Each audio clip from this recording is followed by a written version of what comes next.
put it this way. Keith Olbermann really paid you one of the highest compliments I have ever seen, Alex, because Keith himself has no substance. He's never had a history of substance. He knows very little about our national security, certainly doesn't know anything about our intelligence, never served our country.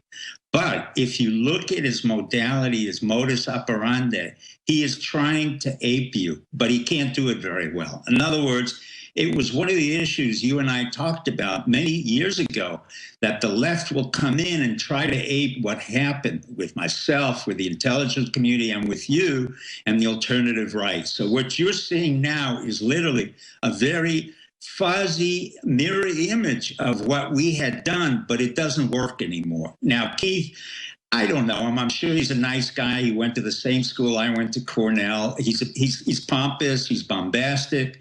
He was thrown off of MSNBC. Bill Riley had problems with him. Al Gore had problems with him. So the left has always had problems with Keith. He has no substance. He's basically a sports broadcaster. And you may or may not know this, but he had hit his head against a subway door and may have had a concussion. So I look at him as a farce. This is not a serious character.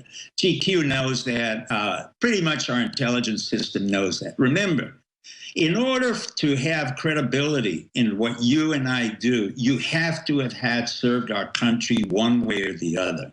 In your case, it has been the consistency and the fortitude to remain in your place and what you have done for 20 years. I'm not, blowing sunshine here. I'm just telling you why it is that they're having a very hard time trying to displace you, me, or even Trump.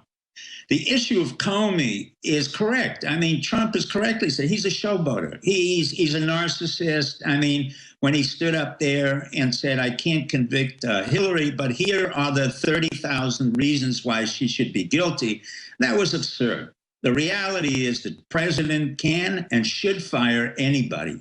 I had no problem that Comey was fired. I had no problem that FBI has to be reorganized. They've been a faulty organization for many, many years. You and I have talked about it. They need somebody in there who can clean them out and dismiss a lot of people, because the future isn't about, gumshoe investigation. It's going to be about cyber command, cyber control, even on the domestic level. And the FBI is nowhere near the capacity it should be. That's why Mark Rogers of the NSA would be a good leader, or someone else in cyber command should take over the FBI and reorganize it, because it's been the gumshoe industry. Now, I will quote to you something that a very famous FBI agent said, and this is the following. He said, once we collect intelligence and then we are ordered to implement some type of policy, we have become a Gestapo agency. And who said that?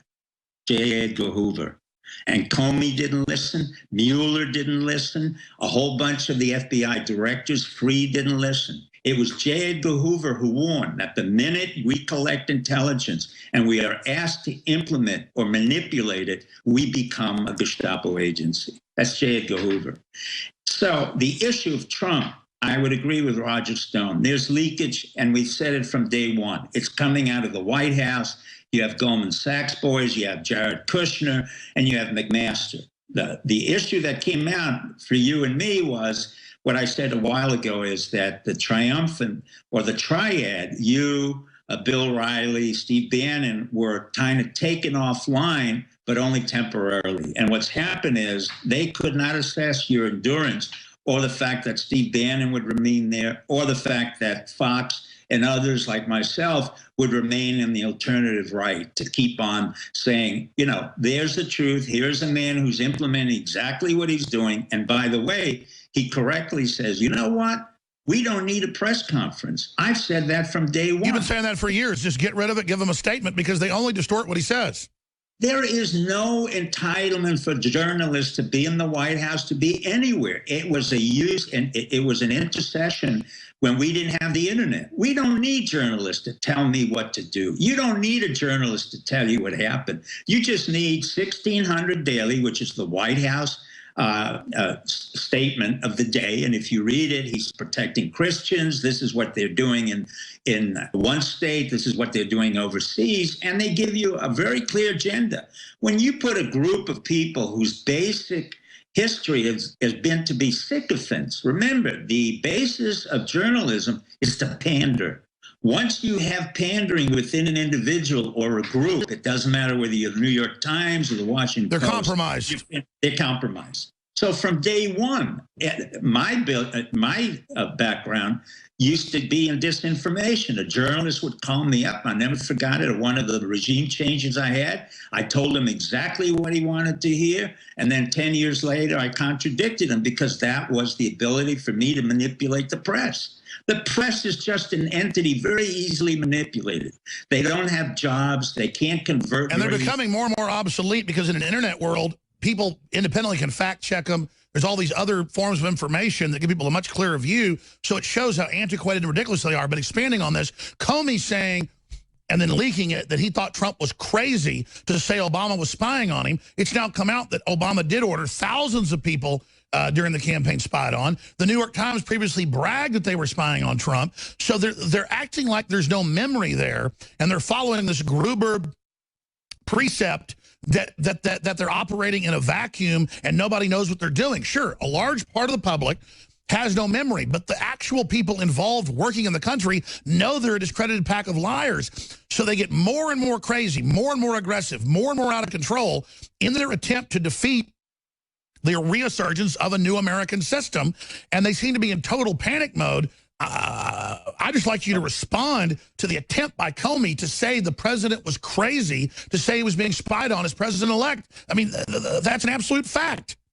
Well, that's not the issue. The issue is Comey from day one. I wrote a blog, which I had sent to you, but it was on my blog site in December of 2015, saying that the entire election will depend on Comey.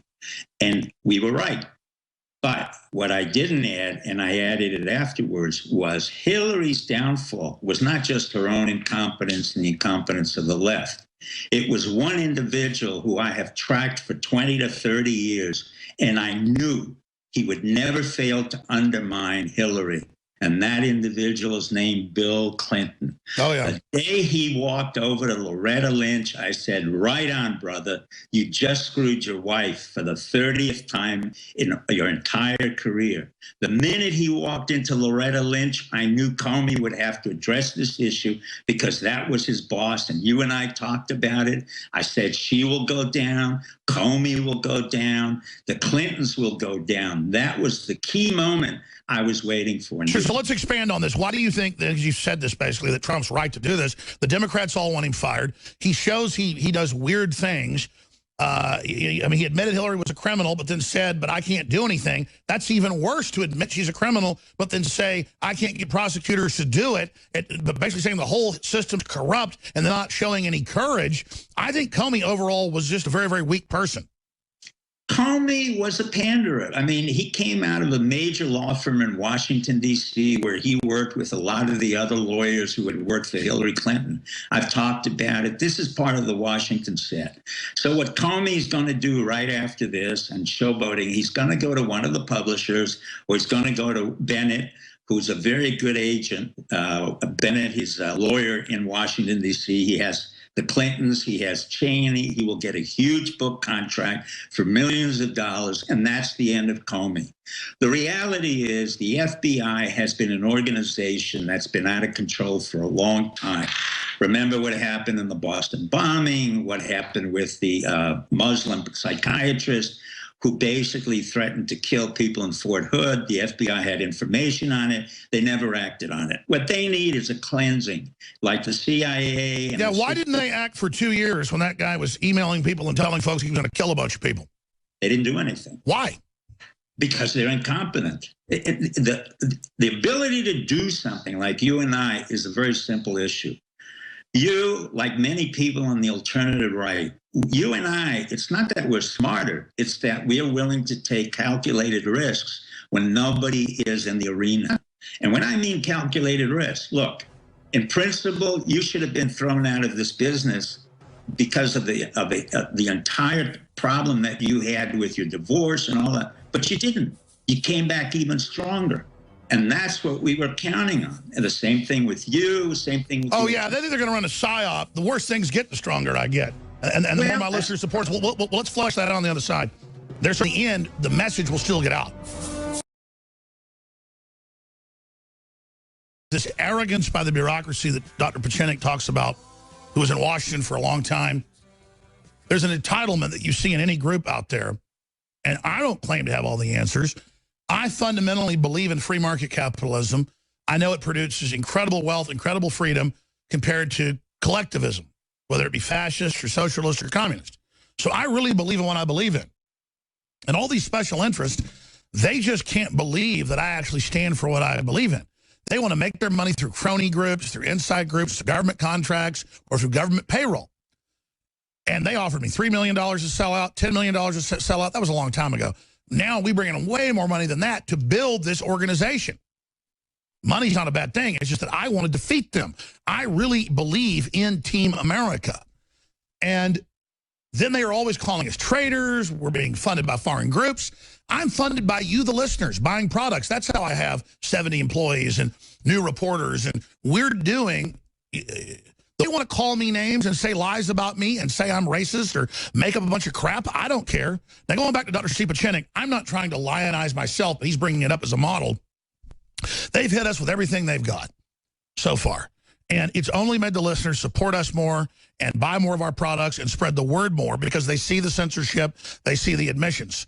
Now, there may be at some point where we buckle and collapse. I hope that's not the case. But there's already so many other people now doing what we do and what Dr. Pieczenik does that the establishment really needs to see the writing on the wall that Trump's only a manifestation of nationalism.